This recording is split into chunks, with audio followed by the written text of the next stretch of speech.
నమస్కారం అందరికీ. తెలంగాణ రాష్ట్రంలో పార్టీ చేరికలపై చాలామంది బీఆర్ఎస్ నాయకులు ప్రెస్ మీట్ పెడతా ఉన్నారు. ప్రెస్ మీట్ పెట్టి అట్టెట్లా పోతారు, అనర్హత వేటేయాలని స్పీకర్ గారికి ఈరోజు పాడి కౌశిక్ రెడ్డి గారు ఇవ్వడం జరిగింది. ఇచ్చి ప్రెస్ మీట్ పెట్టి చాలా పెద్ద పెద్ద మాటలు మాట్లాడుతుండు పాడి కౌశిక్ రెడ్డి గారు.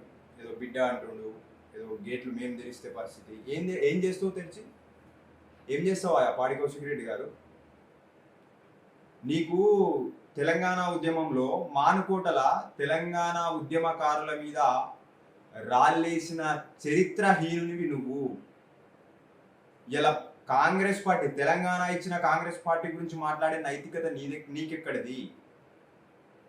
అసలు విలువ అంటే ఏంటో తెలుసా నీకు? ఈ రాష్ట్రానికి గవర్నర్ను పట్టుకొని ఏం మాటలు మాట్లాడినావు? ఆనాడు ఉద్యమంలో రాళ్ళేసిన చరిత్ర నీది. ఇయ్యొచ్చి ఏదో 90s కిడ్స్ సినిమా మూవీ వచ్చింది ఈ మధ్య, సాంప్రదాయని సుప్పిని అనుకుంటూ ఒకటి ఉన్నది. దానికి సూట్ అవుతావు, దానికి ఒక బ్యాక్గ్రౌండ్ వేసి మ్యూజిక్ వేస్తే దానికి సూట్ అవుతావు. హుజురాబాద్ ఎమ్మెల్యే కూడా నువ్వు ఎట్లా గెలిచినావో అందరికీ తెలుసు, తెలంగాణ సమాజానికి మొత్తం తెలుసు, హుజురాబాద్ ప్రజలకు కూడా తెలుసు.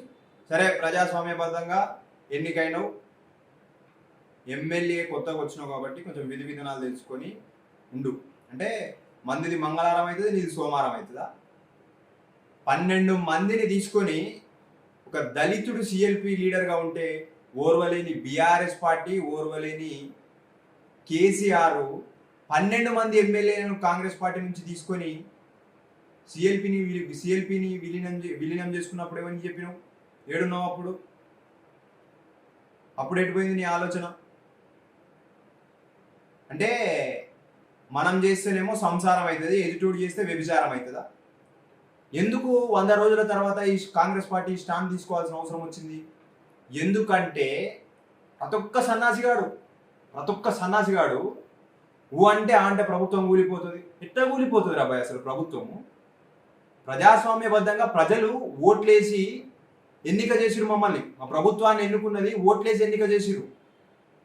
ఎట్లా కూలిపోతుందని మీరు చిల్లర మల్లర మాటలు, హోదా ఉన్నోడంతే, హోదా లేనోడంతే, ఇద్దరు ఈక్వల్ అయిపోయారు. ప్రెస్ మీట్లు పెట్టి ప్రభుత్వం కూలిపోతుంది, 6 నెలల్లో కూలిపోతుంది. ఎట్లా కూలిపోతుంది? అందుకే 100 రోజుల తర్వాత రేవంత్ రెడ్డి గారు ఆట మొదలు పెట్టిండు. ముందుంది మీకు ముసళ్ళ పండుగ. ఏదో మేము గేట్లు తెరిస్తే ఏదో అయిపోతుందని పాడి కౌశిక్ రెడ్డి గారు ఎగురుతా ఉన్నారు. ఏం ఎగరకండి, ఎగరాల్సిన అవసరం ఏం లేదు.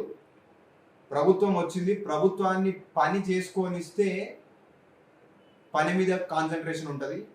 ఇవే మీరు కథలు పడితే ఏమో అయిపోతుందని ప్రజలలో ఒక ఆందోళన తేవడం లాంటివి చేస్తే మా పని మేము గానించుకుంటూ పోతాం.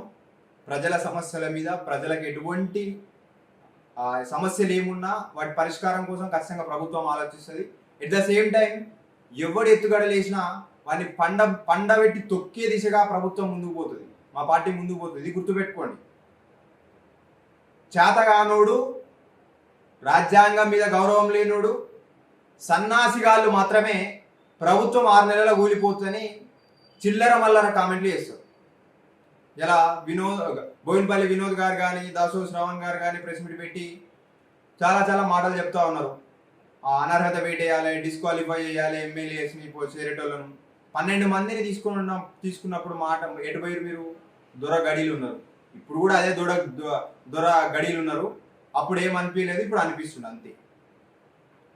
సో ప్రెస్ మీట్ పెట్టినా, ఏది మాట్లాడినా ఒక నిబద్ధతతోటి ప్రజలలో ఉన్నాం, ప్రతిపక్ష పార్టీకి ఉన్నాం.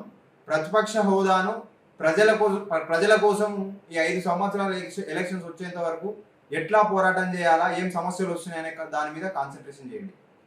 మీకు మేము ఆ ఫ్రీడమ్ ఇస్తున్నాం. మీ ప్రభుత్వంలో మీకు అది కూడా చేత కాలేదు. ప్రశ్నించిన వాళ్ళని తీసుకుపోయి జైల్లో వేసిరు.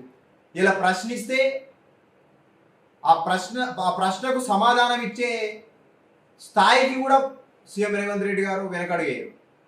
అది ప్రజాప్రభుత్వం, అది ప్రజాపాలన. ప్రజలు మార్పు కోరుకున్నారు.